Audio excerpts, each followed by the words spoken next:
Hi, good morning, everyone. This is Good Monday morning. Another news from Eric and Tsukuru. good morning everyone. Time for the news, the perspective from the Bay and LA. Yes. Hi, Dolores. Thank you so much for supporting and whoever's watching. Okay, it's Dolores, I think. Sorry about the delay. I am having some technical difficulties, but we will just do it. Yeah, we'll just do this. No worries. Okay. So shall we jump in, Eric? The Let's slide jump share. right in. Okay, so this is kind of awkward because I don't know why it's happening, but okay. So what do you see? Because I don't really see I see what the I am. first page. Right. Yeah, Right. what Okay. what happens if you click slideshow? I think yeah, we're good. All right. Okay. I just don't see ourselves, so you just have to. Okay. Oh, you don't see us. Right. So, it would be remiss of us, particularly as two co-hosts of color, to not commemorate what happened just a couple days ago, to not talk about what happened. Many of us are aware of the racially motivated shooting that happened in Buffalo, Mm. where the 18-year-old thing made it away without a scratch. And we're going to have a moment of silence for the victims in just a second. But very quickly, I want you all to look at these names and look at these ages. Like, these were grandmothers, these were aunts. The very first one just so happened to have been a police officer on the force. Like, this thing went into a community. This was like that was like perhaps you couldn't have picked a less threatening community of people, Mm. and did what he did. He documented, he live streamed it. He was extremely open with what he did, and the fact that he was in one piece and it had the audacity to flash the white power symbol during his intake. What do you call it? Not mug shot, but shortly before the mug shot. This is just Mm. incredibly disgusting. And the fact that I guess the president is going into Buffalo today, but this is just disgusting, and the way that they really need to do a much better job of handling this, because anyway, there's so much to unpack here, but let's be in solidarity with the community in mourning. So I'm going to put a little timer on just for 1 minute for us to be just hold space with these victims and these families, and then we're going to read their names. So you want to go ahead and do that.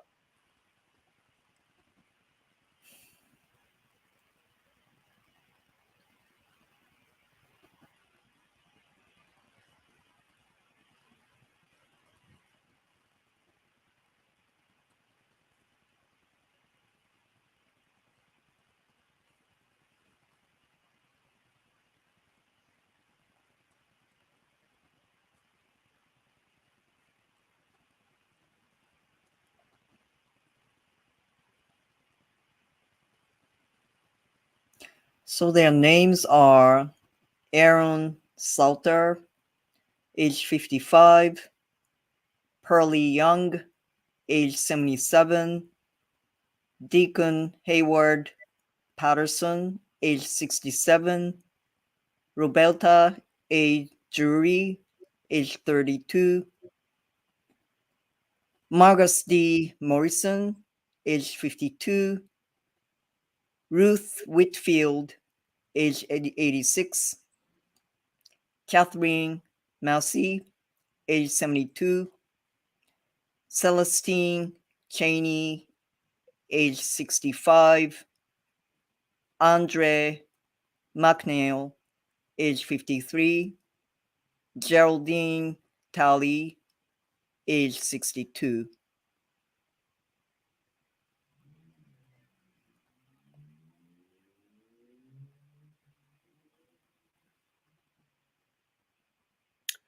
thoughts and prayers isn't going to fix this one.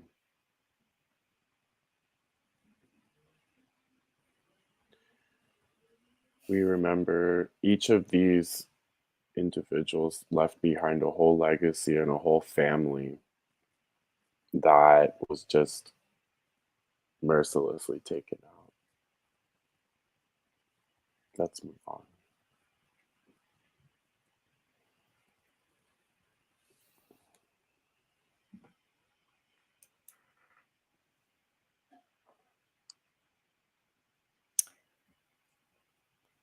Yeah.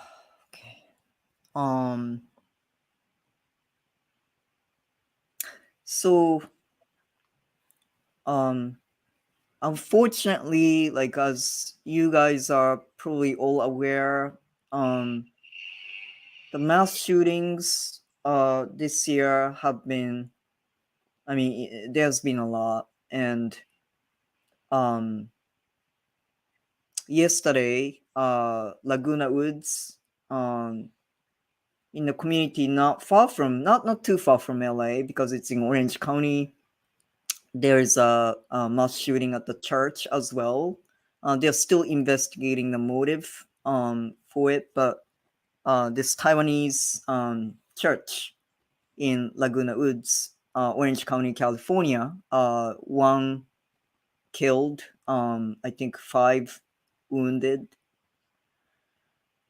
Yeah. So yeah, there's been too many, and I'm afraid that it's gonna be the worst year for mass shooting in the recent history. I mean, I'm not gonna. I We don't were want to create that, but it just looks like it's going to be. No, we were talking about that before we started the show, that just a combination of so many things opening back up, um, so many gun laws are changing, or I should say relaxing. And there's no point in in not telling the truth. And I think we have enough news outlets that, try to create a certain narrative. But the truth is, be safe out there, folks. Um, what do you even say? Yeah. Yeah. Um. Yeah. Let's be vigilant. Let's just protect and support each other. Within our community. I guess that's like all I can say. Um.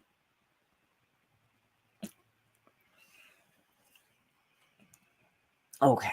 Shall we go to the next slide? On to other topics. We chose this next one to kind of lighten the mood a little bit.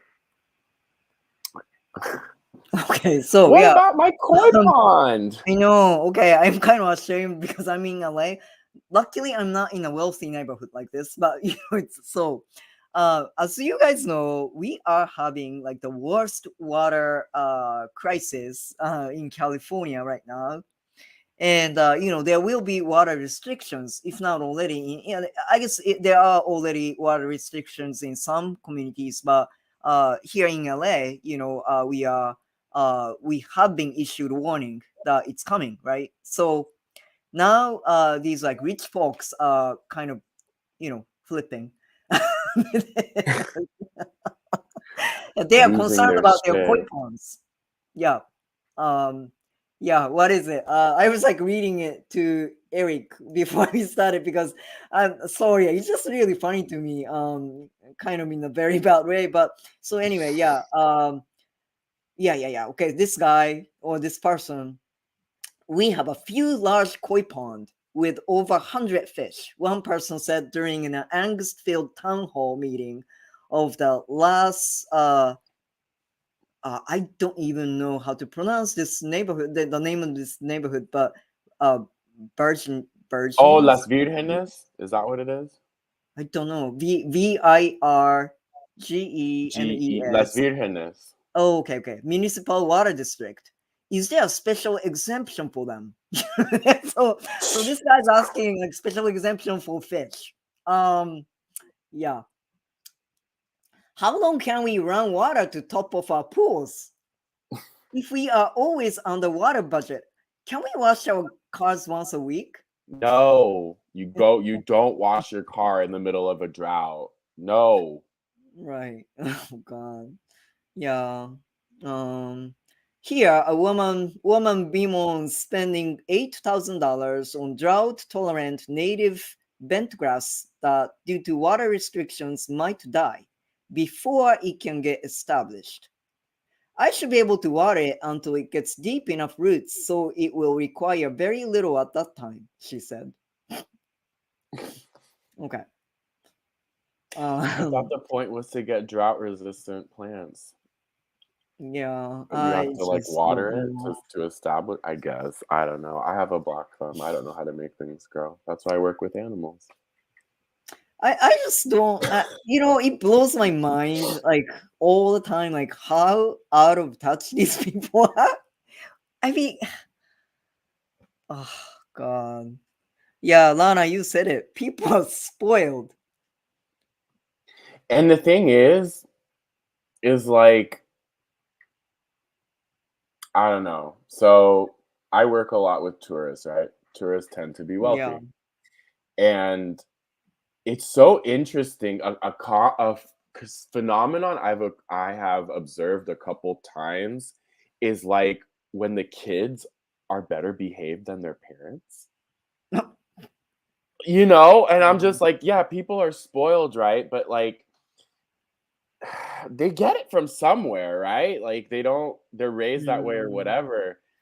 And that is a phenomenon that I have to say has just really I've only been a tour guide in the past year, right? And I don't yeah. know, I don't no, I guess, my clients, I mean, I've worked with relatively wealthy people before. Um, maybe but I guess when you take care of people's houses or when you're pet care, you don't interact with them as much. You're in their house and you're like, oh God, this is how these people live, but it's Mm, different when you're taking people out on a tour. And that's always blown my mind how sometimes like it'll be the parents who are the ones being super disrespectful, running their mouths in the middle of my tour when I mean, hey, you paid for me to teach you about the history, but also mm, there's other people here. And it'll be the kids that like will be mhm, wanting to listen and wanting to learn the history of San Francisco. mm, mhm. Anyway, I'm sorry. That's automatically where my mind went when I was reading this article is like the things that wealthy people choose to get upset about or that choose to Yeah. So entitled. spoiled about. Yeah, I literally couldn't imagine. You know, Yeah. I feel like in Mm, certain communities, it's almost like not a badge of honor, but it's like you let your grass die because that's what we're doing here. Hello, there's a drought, so you drive around with a dirty car. You let your plants die. mm, Um, But here these people are wondering if, like, they can wash their car if, like, once a week is too much or not mm. enough or I mean, and look, every single one of these houses has a pool. Why Yeah. don't you use that water? Mm, Right? It's just right. sitting there. Why don't you use that water? Yeah. And another thing that kind of like made me laugh about this article was that like so even within these like rich communities, people pointing out fingers, pointing fingers at other communities too, right? So it's like, okay, so I'm just gonna read. So it's not all wealth and Kardashians in the area, though, as evidenced by some of the tensions that flared among community members. One person wrote, "Why does Calabasas look wonderful while Westlake Village looks awful?" Oh So my you're saying god, I there are forgot many about people in Calabasas and Hidden Hills who have all the money in the world and do not care about fines. Another person said, "What will you do?" So um, I missed that. Okay, so guys, I mean, it's all these communities that are mentioned here. I mean, they are all rich, okay, but like rich people are comparing themselves like amongst them, I guess, and they are just like, anyway, yeah, they just don't get it. Well, let's talk about another out of touch guy Oh right, who tried to, I don't know, tried to show his human side. This is gonna make you guys laugh. guess We who? felt not Guess this one, who? not this one. So Yeah, I know. Like, this, believe it. yeah, should I Here, click let me explain who next? this one is, and then we'll talk about the part that is laughable.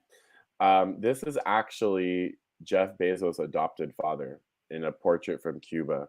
We're gonna talk. I hate the man with every fiber of my being. You cannot pay me enough to stand in any kind of proximity to him. But we'll get to the story in a second.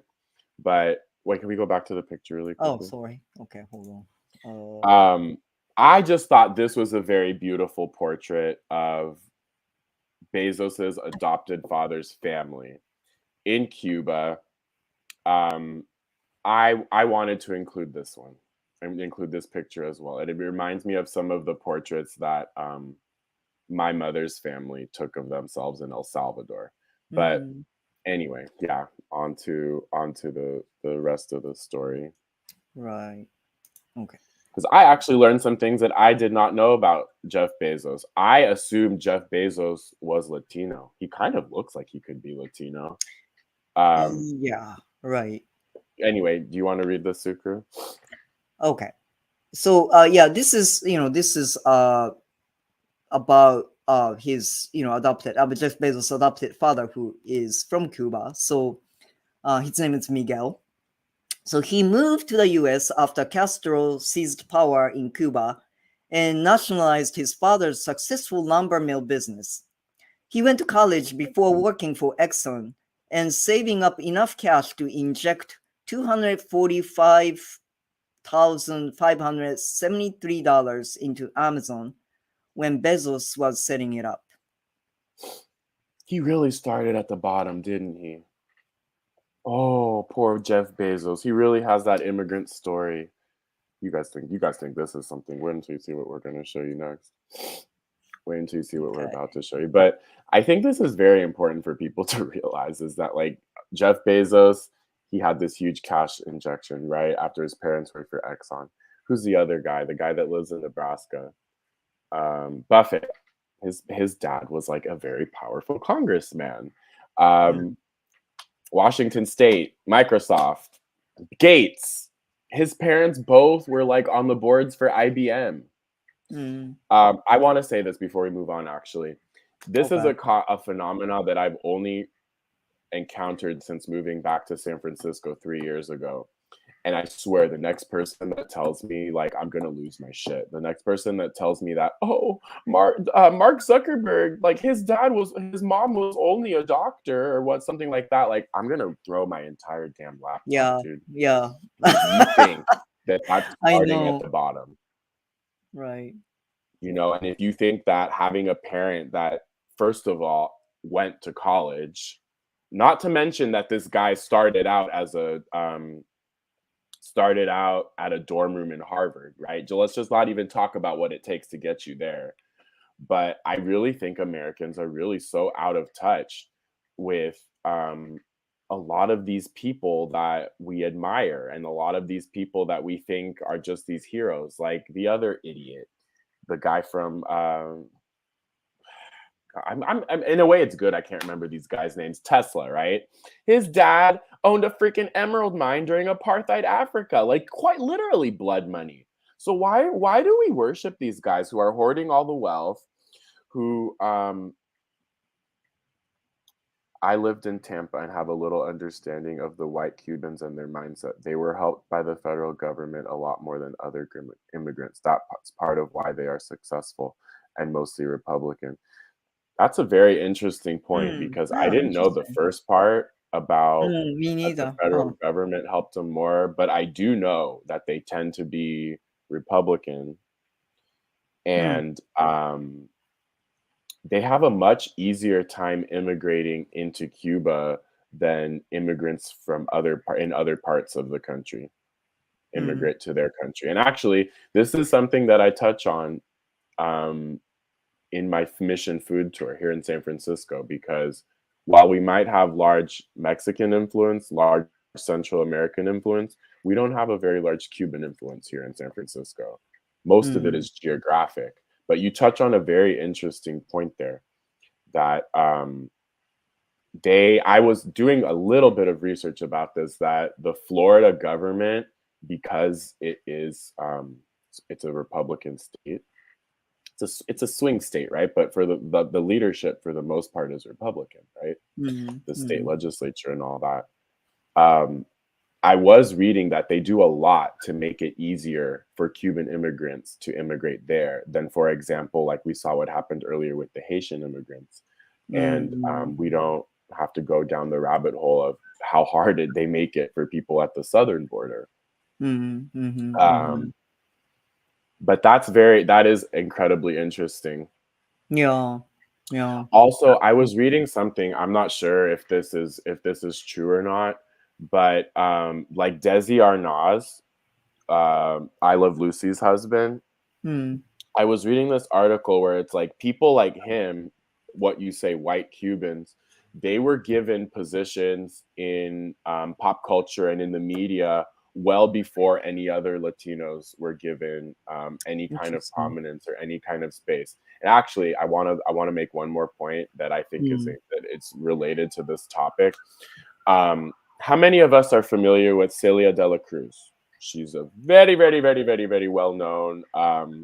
The song Carnaval, dun, dun, dun, dun, ba, dun, ba, dun, dun, dun, dun, dun, like mm, if you're Latino, you know that song. Let's just put it that way. And if you don't, mm. shame on you. Yeah, I said that. Anyway, Celia de la Cruz, I've maybe seen a couple pictures of her, right? And she's a Latina woman. And so I Mm, remember my good friend Ranisha was reading an article to me one day about all the contributions that mm, African Americans have had um, in different sectors of society, be it pop culture, be it um, music industry, film industry, mm, whatever. And I remember actually Googling a picture of Celia de la Cruz, and she's black. Every mm, picture that I've seen of her, they make her so whitewashed. Like mm, mm, you would not think that. And mm, I remember reading that, and that just like blew my mind. It's like, oh my God, so is it like um you realize this woman's talents, and then but you can't let her be black at the same time? And I'm wow. telling you, like her pictures are up in murals. Like she's huge. Mm, Everybody knows Celia de la Cruz, right? wow. I hope that finishes quickly. Mm. Can you guys hear that? Okay. Oh, not anymore. Oh. Okay, so shall I click on another, I mean, next slide?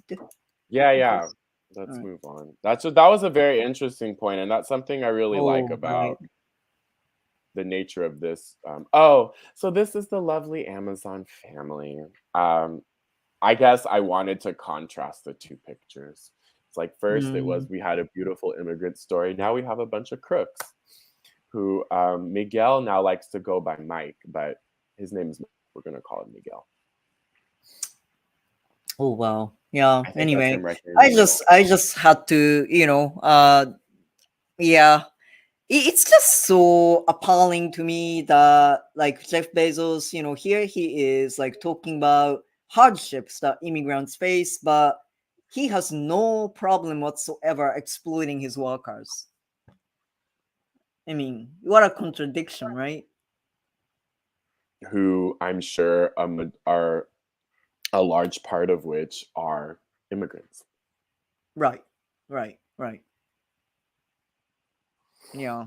So anyway, bullshit. But he Okay. has no problem crying and accepting an award or giving him what he presented his father with an award I think in front he of just spoke at the ceremony or whatever. Yeah, I think. I don't know. I mean, in the front of yeah, the Statue of Liberty. Yeah, yeah. Anyway, all right. So, oh yeah, yeah, yeah, yeah, yeah, yeah, yeah. Okay. Are we moving on too fast, Eric? Just a little bit. Okay, Just a but little we bit. can We're go not even. back. We're not even. Yeah, we expected to spend a little more time on some other topics, but that's okay. Let's talk about Dr. Fryer, who I doubt many people have heard of, and I have not heard of him until this day. Mm, But like the headline says, he spurred a revolution in psychiatry. And you'll notice him here on the far right. He's dressed, he has this mask on, which is known as a Nixon mask, and he has this like ridiculous head of hair. And mm, actually, reading through the article, they put an oversized tuxedo on him. yep. Why did they go through all these lengths to hide his identity? And what is it that's going on here? Would you like to explain a little more, Sukru? Yeah. So, as you guys know, in the past, being gay was considered mental illness. Yes. So he in 1972 uh, made a speech. Dr. John Fryer. He spoke at the annual convention of the American Psychiatric Association. And his speech began with the lines, I am a homosexual and I am a psychiatrist. And this was 10-minute speech. Actually, okay, so it's a New York Times article that we are quoting from. So if you go to the New York Times article or the New York Times site, or just Google it, the title of the article is "He Spurred a Revolution in Psychiatry, Then He Disappeared" is the title of the story. It's a let's see, I'm trying to find the dates. May 2nd, published on May 2nd, updated May 6th. So you can Google it, and actually, there's a link to his speech, his actual speech. So you can listen to it. It's a 10-minute speech where he talks about, as I said, he is gay and he is also psychiatrist, and he talks about in the association actually there are many gay people, but they all are closeted because they will risk their career um, by being out. So he spoke about the essentially about the hardship that they face, and the need for psychiatric community um to accept, I mean, to change their thinking, to the revise the thinking behind gay people, and declare it not as a mental illness, and the need to be supportive of their patients who may be gay, right?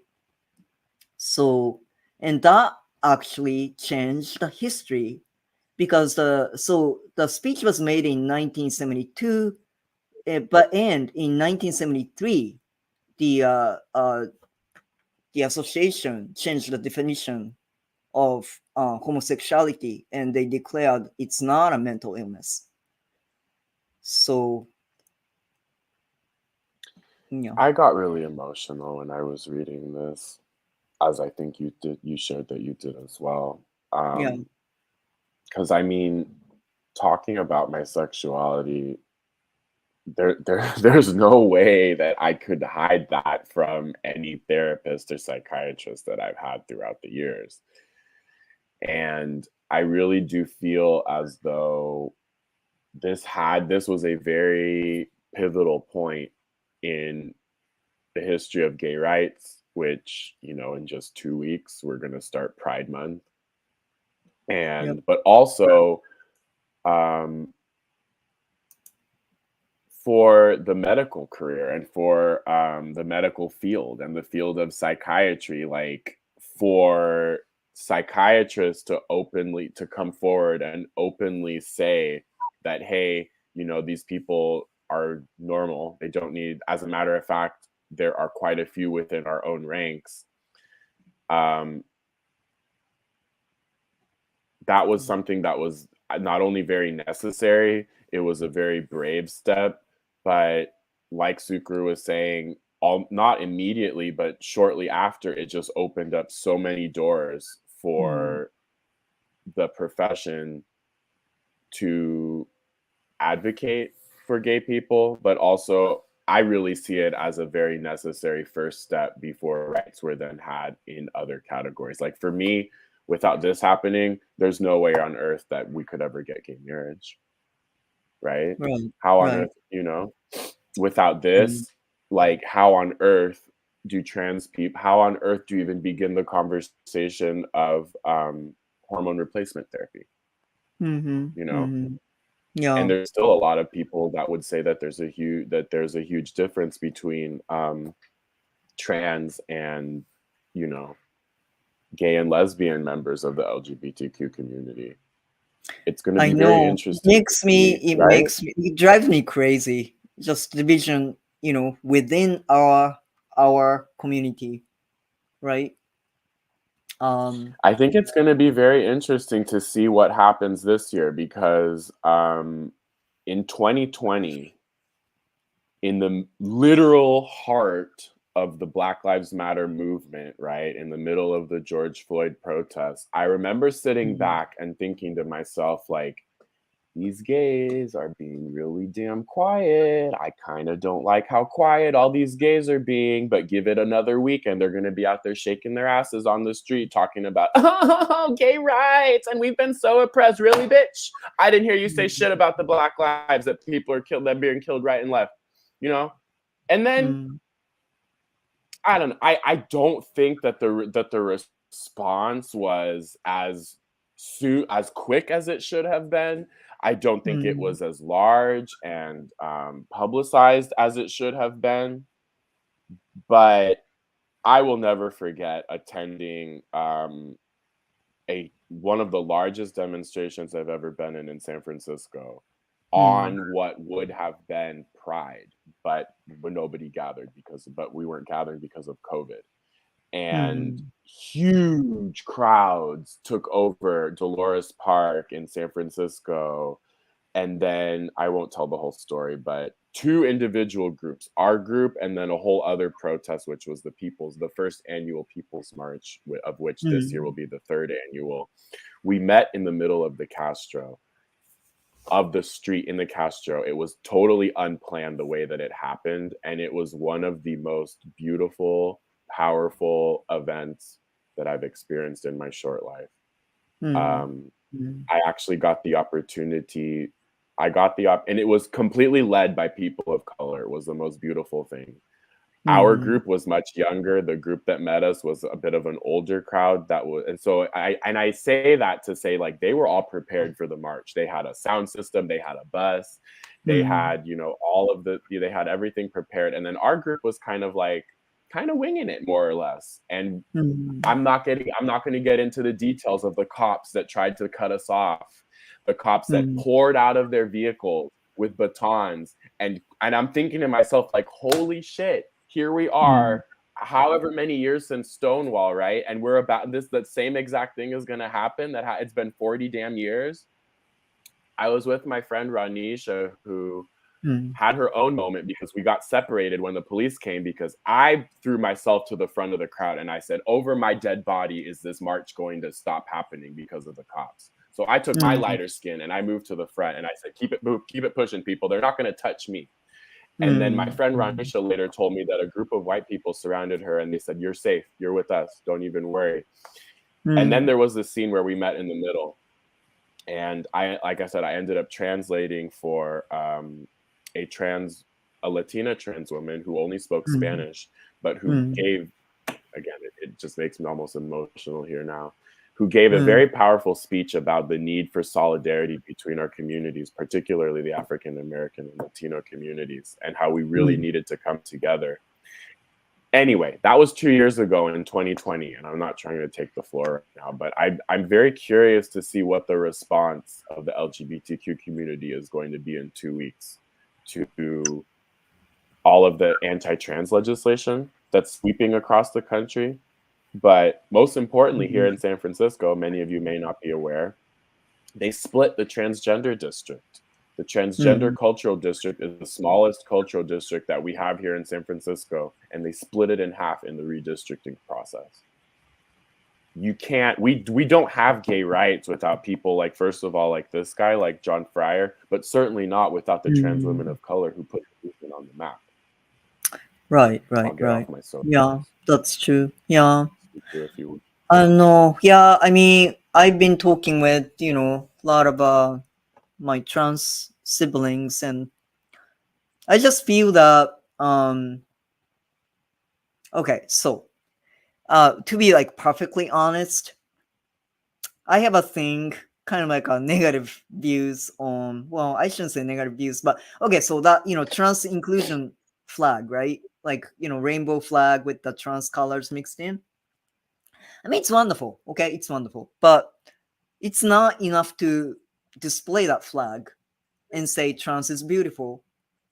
I think LGBTQ or lesbian, gay communities have to come, to support transgender people in like in actions, with actual actions, not only like displaying flags and saying like, yeah, we love trans people. I mean, that's nice. Okay, don't get me wrong. I guess it's better than like, yeah, we hate you guys. But yeah, I just get kind of jaded, I guess, to be honest, because I live in the heart of West Hollywood. And I'm starting to see, because the Pride Month is coming up, like, every storefront will display the trans inclusion flag, you know. And while, as I said, while it's nice to see, I expect more. I mean, we expect more, because trans people are getting erased and getting killed, frankly. So You know what's yeah. interesting is that here in San Francisco, they're still hanging the old flag, and Tylea, my friend who you had on Project True, Mm, she yeah. even she was, I don't know if you, she wanted to even foot the bill herself Mm, for the city to hang the inclusive flag. mm, mm. Um, I wow, that's actually very wow. West Hollywood is more progressive than San Francisco. What do you know?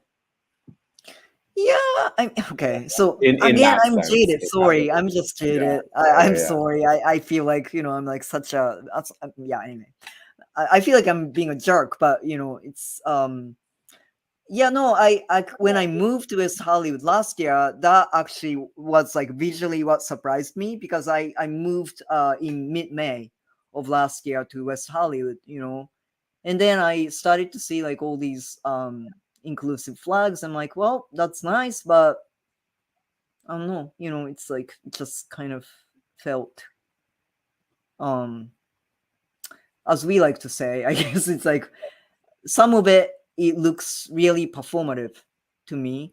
But anyway, but Let me take I back what actually I wanted said. to, where is it? Okay, I wanted to kind of paint a better picture. I mean, I guess people of certain age are aware like what it was like in the 70s for gay people, but younger generation may not know without being described. So this New York Times article says, so yeah, so it's describing like what Henry, okay, so Dr.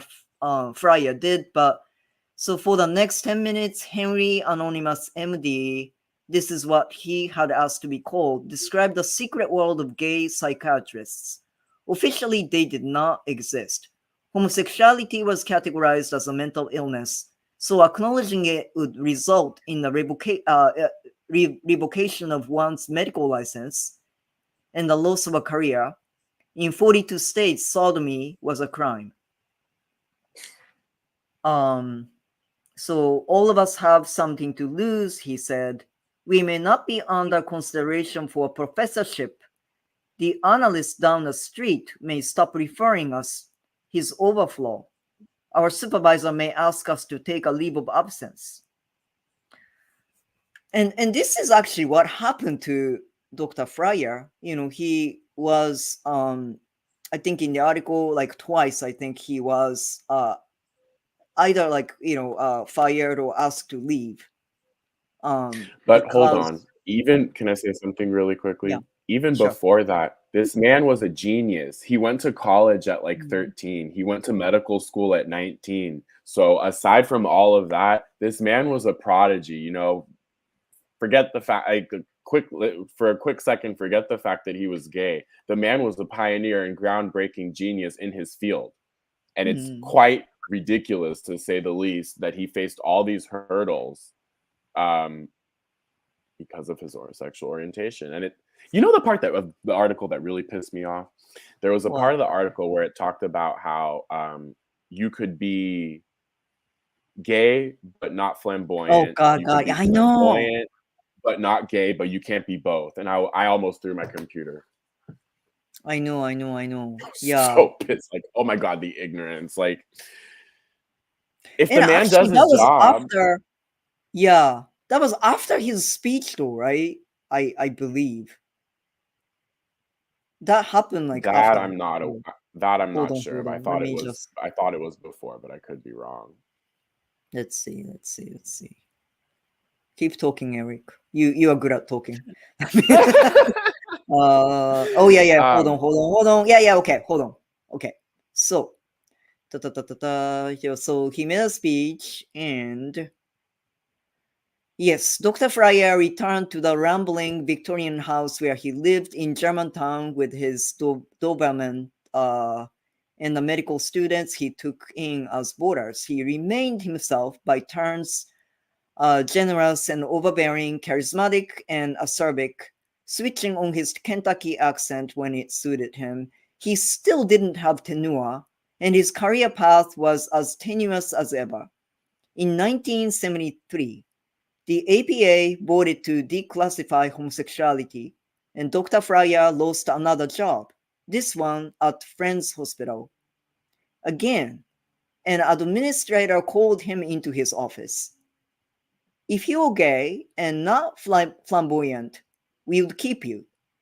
Dr. Fryer recalled him saying, if you are flamboyant and not gay, we would keep you. But since you are both gay and flamboyant, we cannot keep you. Dr. Fryer watched as his colleagues got promoted and won tenure. The gay PA faded as a new, more activist generation stepped forward as an open force within psychiatry, forming the Association of Gay and Lesbian Psychiatrists, but Dr. Fryer took no part in it. I mean, okay, so this part, I guess, yeah, this made me cry, I guess, reading the article because, so yeah, this man was a hero, but he still faced so many hardships in his life. I mean, it sounds like the article, um, of course, it's hard to tell a whole story about a person, right? I mean, I think he himself only knows the truth and the whole truth. But I just feel, I got the feeling that although he was satisfied with what he did, what he has done, and I think to some extent he was proud of what he's done, but his life did not get any easier, or maybe a little got, but anyway, so that's, Yeah. and that really broke my heart. So No, you're making me. And I think I think that that's not something that we take into consideration enough, particularly in very performative communities like the ones that Sukuru and I live in. Um, I have heard the name, like Marsha P just a handful of times, right? And nobody talks about the way that her life ended, which is horrible, horrible, horrible. Um, we're so quick to talk about these other stories and lift up, be in other words, very performative with some of our activism and with some of the way that we voice things, that we leave out large parts of the true struggle. And Mhm. when we do that, we're also by default leaving behind large parts of the community that are not as privileged as all of us. Mhm. And I also got very emotional reading this article because, again, like I said, there's no way I could have a psychiatry or therapy session without talking about my sexuality, mental health. I don't have to tell anybody that's LGBTQ. The two are inextricably linked. Yeah. And I did get that sense too when I was reading this article that obviously he did a great and wonderful thing, and by all means his life was a success, right? But yeah, there's also the part of me that thought that, like, he had so much more to offer, so much more that he could have, contributed and made in his field, but he was gay. And he wasn't just gay, he was flamboyant, like. Yeah. Yeah. Okay. So I actually, if you don't mind, because we have 10 minutes left. Okay. So I actually had this like another article because it's kind of like a current event, and actually we've been doing this like kind of like a same theme, so it's nothing new. But I just kind of wanted to alert people that yeah, things are really getting bad and it's like fucked up. So there was this article that caught my attention that in LA in the LA Times. This teacher in Glendale, which is kind of like a what is it? It's like north of It's next to yeah north Burbank. right yeah so north of LA, but so Glendale. So this teacher, third grade teacher, showed gay pride videos. So essentially, like the parade and also like talking about kids talking about the gay parents and stuff like that, very uplifting stuff, right? And but she was getting threats after that. Okay, so this happened. This her showing the videos happened a year ago, when everything was shut down because of COVID and classrooms were given via Zoom and stuff like that. So it happened a year ago, and she started getting threats, both like psychological and physical threats. So she was actually involuntarily moved out of district, and now she is working for another school. But this kind of shit is happening right now, and it's like it angers me and also scares the hell out of me. The teachers are getting censored and getting death threats for advocating for equality, in their classrooms in California. Oh yeah. Yeah. Believe it. Better believe it, people. It happens here in San Francisco. Yeah.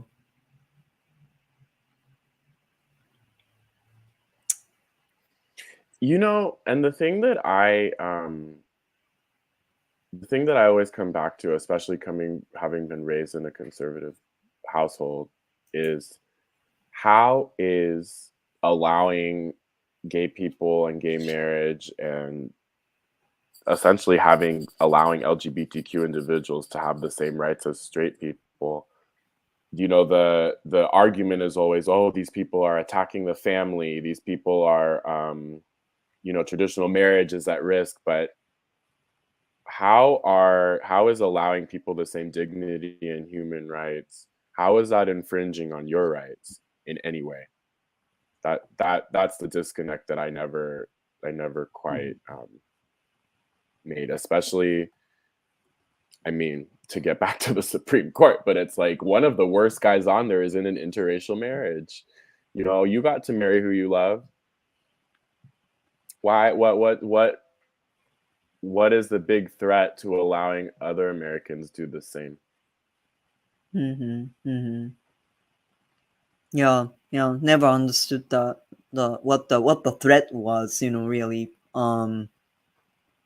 Have you ever watched this New Zealand, this like congressman in New Zealand speaking in defense of gay marriage? I mean, before it was passed, it's already passed in New Zealand. It's legal now, but I think like I when they know were the clip that debating, you're talking about. yeah, it kind of went around. It was like yeah, on the internet. So yeah, he was essentially saying that, okay, so for people who feel that gay marriage will threaten your life, no, nothing changes. After we pass gay marriage, it won't really actually affect your life if you're straight. It's like life goes on. That's the point he was essentially making, because like people You so don't want to threaten that. get, you don't like gay marriage? Cool, don't get one. You don't like abortion? Don't get one.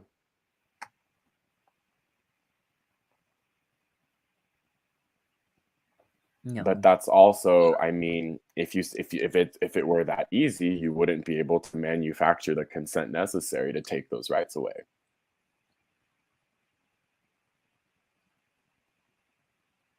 no. Anyway, um, I have to hop off a little early I today, know, I but know. Yeah. Yeah, I have a just want crazy to day give a ahead. shout out. Yeah, thank you so much, guys. Okay, I'm going back. Steve, Dolores, Holly, Brandy, Kay, um, Lana. Did I miss anyone? Uh, oh yeah, Warren. Yeah, thank you so much for tuning in and supporting us. And yeah, I got actually like more emotional than I thought I was gonna get. So I don't know really like how to end this, but I just feel that, I guess, as Eric was saying, um so Pride Month is coming up, and I just want this Pride Month to be, I mean, it's always necessary, to celebrate um who we are, but at the same time, like, in celebration, I think, there, especially right now, there has to be an element of, fight, uh element of um resistance, so I don't want us to forget that. And also, like, I just ask our allies, support. Yeah, so That's a perfect way to end it. Thank you for that message, Sukru. well, thank you, I Eric, agree. for doing the show with me. Yeah. Absolutely.